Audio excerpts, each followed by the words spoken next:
नबका प्याह भलौता खिलल तोहर बदनवा गए जान। नबका प्याह भलौता खिलल तोहर बदनवा गए जान। गे जान गे खिलल तोहर बदनवा गए जान। गे जान गे जान गे सच सच बाजै कोना गोदल को गोदनवा गए जान। गे जान गे सच सच बाजै कोना गोदल को गोदनवा गए जान।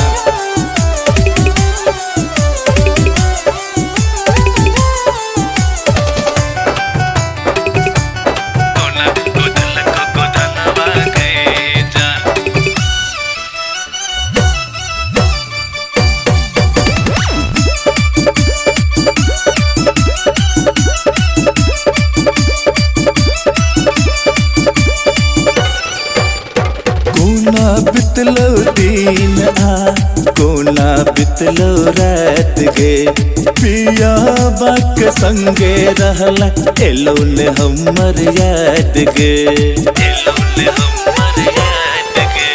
कोना बितलो दिन कोना कटलो रात गे पिया बाक संगे रहला एलो ने हमर याद गे। हमरे दिलहा बाली झूमो एखनो तोरे कनवा गए जान। हमरे दिलहा बाली झूलो एखनो तोरे कनवा गए जान। गे जान गे जान गे सच सच बाजै कोना गोदल को गोदनवा गए जान। गे जान गे सच सच बाजै कोना गोदल को गोदनवा गए जान।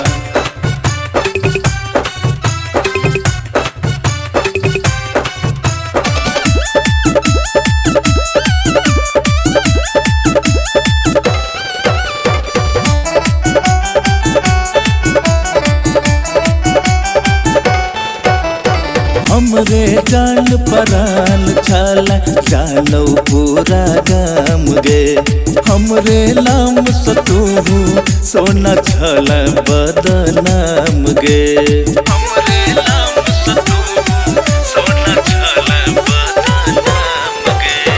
हमरे जान परान छाला जानो पूरा गाम गे। हमरे नाम सतू सोना छाला बदनाम गे।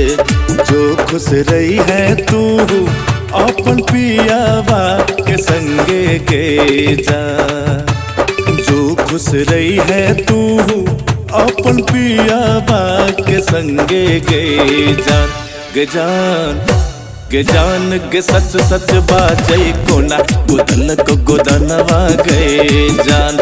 गे जान गे सच सच बाजै कोना गोदल को गोदनवा गए जान। नबका प्याह भलौता खिलल तोहर बदनवा गए जान।